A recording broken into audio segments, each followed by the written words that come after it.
नमस्कार मुलांनो, welcome back to YouTube channel. आज हिंदी व्याकरणाचा पुढचा भाग म्हणजे हा आपला शेवटचा टॉपिक असेल. बाकी सगळे व्याकरणाचे व्हिडिओ ऑलरेडी अपलोड झालेले आहेत. त्याची मस्त प्लेलिस्ट केलेली आहे. ती प्लेलिस्ट या व्हिडिओच्या डिस्क्रिप्शनमध्ये तुम्हाला मिळून जाईल. व्यवस्थित सगळे व्हिडिओ नीट बघा. 1 बाय 1 प्रत्येक कन्सेप्ट क्लिअर करा. प्रत्येक व्हिडिओमध्ये आपण प्रिव्हियस इयरचे सगळे क्वेश्चन डिस्कस केलेत. सगळे नीट समजून घ्या. म्हणजे हिंदी व्याकरणाचे जे 14 मार्क आहेत ते आपले फिक्स झाले. क्लिअर झालं. चलो, आता ह्या व्हिडिओमध्ये आपण वाक्य के भेद 2 प्रश्न तुम्हाला एक्झामला पडतील. प्रश्न कसे असतात आधी ते बघा. पहिला प्रश्न असा असतो, निम्नलिखित वाक्यों का रचना के आधार पर भेद पहचान कर लिखो. मग थोडक्यात काय तर आपल्याला एक वाक्य दिलेलं असेल आणि रचनेनुसार जे वाक्याचे प्रकार पडतात त्याचा प्रकार लिहायचा आहे. हा पहिला प्रश्न. दुसरा प्रश्न असा येतो, निम्नलिखित वाक्य का कोष्टक में दी गई सूचना के अनुसार परिवर्तन कीजिए. म्हणजे वाक्य दिलेलं असेल, कंसामध्ये एका वाक्याचा प्रकार दिलेला असेल आणि त्या वाक्यामध्ये आपल्याला ह्या वाक्याला म्हणजे प्रश्नाच्या वाक्याला कन्वर्ट करायचं राहतं, म्हणजेच परिवर्तन करायचं राहतं. दोन्ही प्रश्न समजले नक्की. चलो, आता 1 बाय 1 हे दोनही प्रश्न व्यवस्थित पक्के करू. बोर्डचे क्वेश्चन देखील नीट समजून घेऊ. पण त्या अगोदर चॅनलवर तुम्ही फर्स्ट टाईम असाल नक्की सबस्क्राईब करा. व्हिडिओ एंडपर्यंत बघा, म्हणजे तुमच्या सगळ्या कन्सेप्ट वाक्य के भेदच्या पूर्ण क्लिअर होऊन जातील. करायचं मग सुरुवात. रचना के आधार पर भेद हे पहिले समजून घेऊया. त्याचे एकूण 3 प्रकार पडतात. पहिला प्रकार येतो सरळ वाक्य.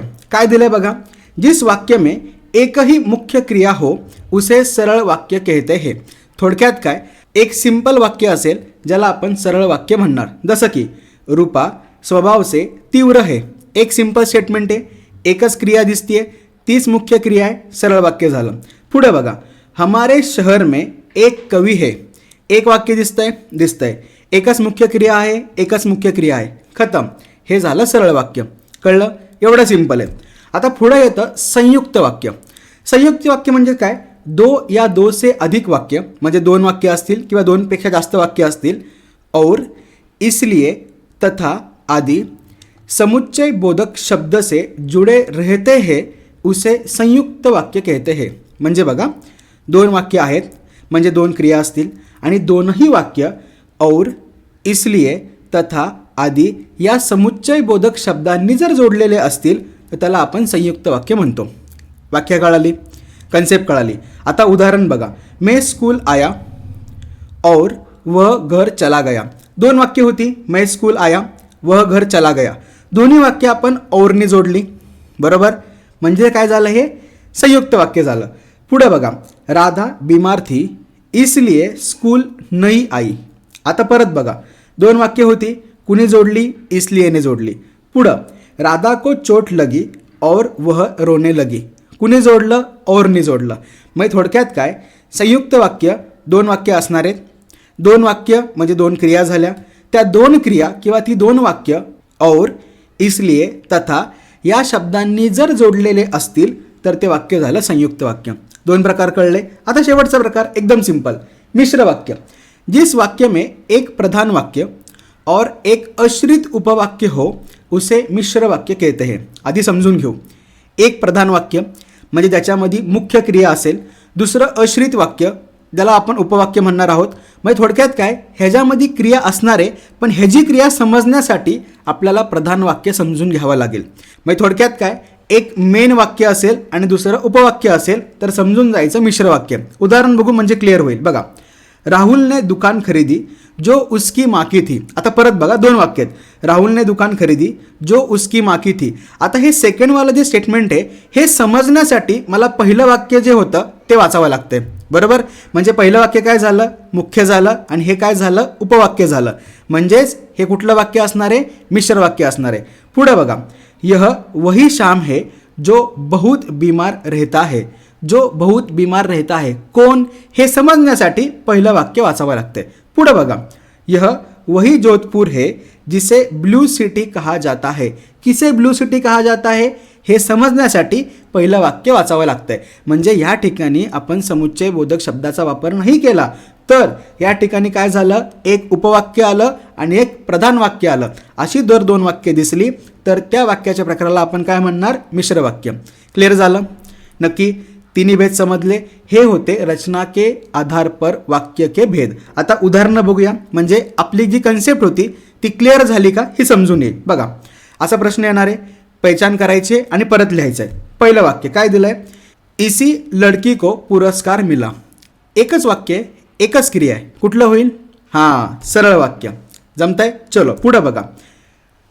मजदूरों ने गड्ढा खोदा और घर चले गए. आता और आला म्हणजे कुठलं झालं? संयुक्त. एकदम बरोबर. पुढं अजून एक बघा. बादल गरज रहे है और बिजली चमक रही है. परत और आला म्हणजे काय झालं? संयुक्त वाक्य झालं. किती सिंपल आहे, कळलं नक्की? अजून 2 उदाहरणं बघूया म्हणजे अजून क्लिअर होईल. बघा पुढं काय दिलंय, अनेक वृक्षों में नई नई कोपले आ गई है जिससे वे हरे भरे सुभोषित हो गए है. आता नीट बघा, या ठिकाणी हे मुख्य वाक्य होतं आणि हे उपवाक्य होतं. मग आता असा प्रकार कुठे येतो? मिश्र वाक्यामध्ये. म्हणजे हे काय झालं? मिश्र वाक्य झालं. समजलं नक्की? शुअर? म्हणजे बघा, हे जे दुसरंवालं वाक्य होतं ना, हे समजून घेण्यासाठी मला पहिलंवालं वाक्य हे वाचावंच लागणार आहे. म्हणजे अशा वाक्याला आपण बोलतो मिश्र वाक्य. आता पुढे बघा, लोग शरीर श्रम करना नहीं चाहते और इसे हीन दृष्टि से देखते हैं. आता परत एकदा कुठला शब्द आलाय? और आलाय. म्हणजे काय असणार आहे? संयुक्त वाक्य. समजलं? एकदम सिंपल होता. एवढा सोप्पा प्रश्न बोर्ड एक्झामला पडतो, त्यामुळे हे जे मार्क अजिबात गेले नाही पाहिजेत. चला, वाक्य के भेदचा पहिला प्रकार तर आपण समजून घेतला. आता पुढं बघायचंय पुढची वाक्य, पार्ट 2. हे काय असतं? अर्थ के आधार पर वाक्य के भेद. एकूण 8 प्रकार आहेत, म्हणजे 8 भेद आहेत. कुठले कुठले असणार आहेत? विधानवाचक, निषेधवाचक, प्रश्नवाचक, विस्मयादिवाचक, आज्ञावाचक, इच्छावाचक, संकेतवाचक, संदेहवाचक. 1 बाय 1 समजून घेऊ. हे प्रकार तुम्हाला ओळखायचे नाही आहेत, पण ह्या प्रकारामध्ये तुम्हाला वाक्य काय करायचं आहे? परिवर्तन करायचं आहे. त्यामुळे आधी हे प्रकार कसे असतात हे जर समजलं तर परिवर्तन करणं एकदम सोपं जाईल. बघा, पहिलं वाक्य विधानवाचक सूचक वाक्य. काय? वाक्य जिससे किसी प्रकार की जानकारी प्राप्त होती है वह विधानवाचक वाक्य कहलाता है. म्हणजे एक असं वाक्य ज्याच्यामधून आपल्याला काहीतरी माहिती मिळते त्याला बोलतो आपण विधान. विधानवाचक विधानसूचक वाक्य. म्हणजेच कसं? भारत एक देश है, जानकारी मिळते. राम के पिता का नाम दशरथ है, जानकारी मिळते. दशरथ अयोध्या के राजा है, परत आपल्याला माहिती मिळते. म्हणजे हे झालं विधानवाचक वाक्य. क्लिअर? नक्की? चलो पुढे येतं निषेधवाचक. आता नावातच निषेध आहे, म्हणजे काय असणार आहे? नकारार्थी. बघा, जिन वाक्यों से कार्य न होने का भाव प्रकट होता है उन्हें निषेधवाचक वाक्य कहते हैं. म्हणजे कार्य पूर्ण झालं का? तर नाही झालं. म्हणजे जसं की मैंने दूध नहीं पिया, नाही पिलं. मैंने खाना नहीं खाया, नाही खाया. म्हणजे या ठिकाणी कार्य पूर्ण झालं का? नाही झालं. म्हणून ह्याला काय बोलतो आपण? निषेधवाचक वाक्य. कळलं? नक्की? चलो, आता पुढचा प्रकार बघा, प्रश्नवाचक. नावातच दिलंय, प्रश्न विचारणार असणार आहे, बरोबर का नाही? बघा, वाक्य जिसके द्वारा किसी प्रकार का प्रश्न किया जाता है वह प्रश्नवाचक वाक्य कहलाता है. जसं की भारत क्या है, राम के पिता कौन है, दशरथ कहाँ के राजा है. क्वेश्चन मार्क आला की झालं प्रश्नवाचक. क्लिअर?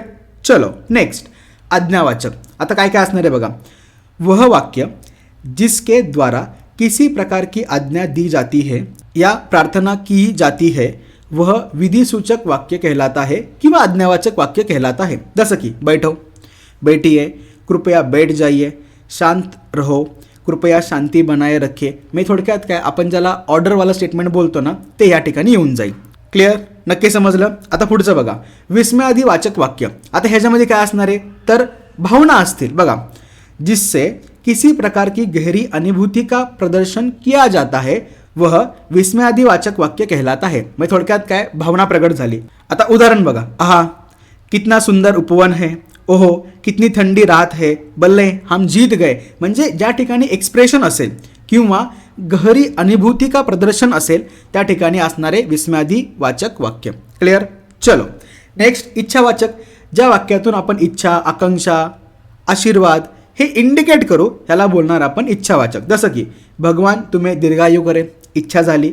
नववर्ष मंगलमय हो, हे काय केलं आपण? आशीर्वाद दिला. कळलं नक्की? समजलं? पुढं संकेतवाचक. ह्याच्यामध्ये किसी संकेत का बोध होता है, जसं की इंडिकेशन केलं. जसं की राम का मकान उधर है, बोट करून दाखवलं.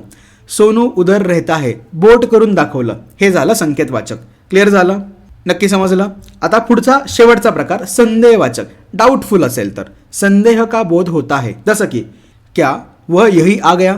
परत क्वेश्चन आला की नाही, डाऊट आला. पुढं क्या उसने काम कर लिया, परत डाऊट आला. म्हणजे हे काय झालं, संदेहवाचक वाक्य झालं. समजलं?